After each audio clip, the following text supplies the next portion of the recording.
আমি আমার বাবাকে আমার মায়ের জন্য অঝরে কাঁদতে দেখেছি। অথচ সেই মানুষটাই আবারও সংসারী হয়ে গেল, আবারও সংসারের চাপ মাথায় কাঁধে নিয়ে নিল। আসসালামু আলাইকুম এভরিওয়ান, সবাই কেমন আছেন? আমার মা যখন এই পৃথিবী ছেড়ে চলে যায় তখন আমি অনেক ছোট। তা আমার বাবা যখন আমি একটু একটু বড় হই তখনই দেখতাম যে মাঝে মধ্যে রাতে আমার বাবা খুব কান্না করত আমার মায়ের কথা বলে বলে। তখন এত বুঝতাম না, কিন্তু একটা সময় পর দেখলাম যে না, আমার আব্বা আমার মায়ের জন্য এত মহাব্বত, এত ভালোবাসা, কিন্তু তারপরও উনি আবার সংসারে জড়িয়ে পড়েন। কেন জড়িয়ে পড়লো? আমি আমার বাবাকে কখনো এই বিষয়টা নিয়ে দোষারোপ করিনি, আর কখনো করাও যাবে না, এটাই স্বাভাবিক। কারণ আমরা দুই ভাই বোন দুজনেই প্রাপ্তবয়স্ক ছিলাম না, বয়স অনেক কম ছিল।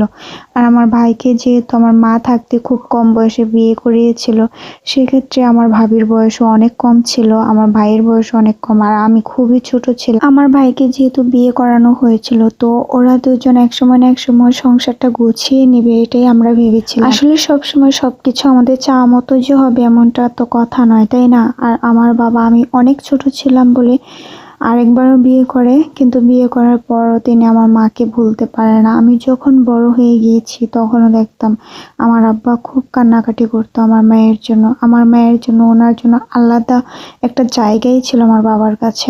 আর আমার মাকে বাড়ির এক পাশে রাখা হয়েছিল। তা আমার বাবা সবসময় বলতো যে আমার চোখের সামনে থাকবে। আসলে আজকালকার যুগে এরকম ভালোবাসাটা পাওয়াই যায় না। মানুষ মনে করে যে একটা মানুষ পৃথিবী থেকে চলে যাওয়ার পর তার প্রতি আর মহাব্বত থাকে না, কিন্তু আমার বাবাকে দেখার পর এটা আমার কখনো মনে হয়নি। আসলে পৃথিবীতে মা ছাড়া বড় হওয়াটা অনেক কষ্টের। বড় তো হয়েই যায়, সময়ের ব্যবধানে একটা মানুষ ছোট থেকে বড় হবে, সেটা যত্ন সহকারে হোক বা অযত্নে হোক, বড় কিন্তু হয়ে যায়। কিন্তু একটা না একটা দিক থেকে অপূর্ণতা থেকে যায় মা বাবা না থাকলে।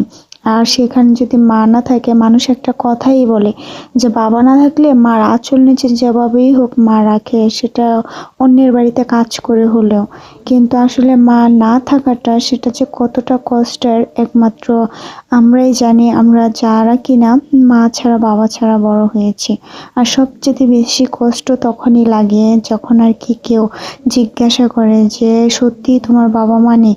তখন মানে যে উত্তরটা দিতে যাব যে না নেই, এ কথাটা বলার আগে মনে হয় যে পুরোটা গলা একদম দলা পাকিয়ে আসে কান্নায়। কেন এমন হয় জানি না, হয়তো আমার মতো আরো অনেকেরও হয় যাদের বাবা মা নেই।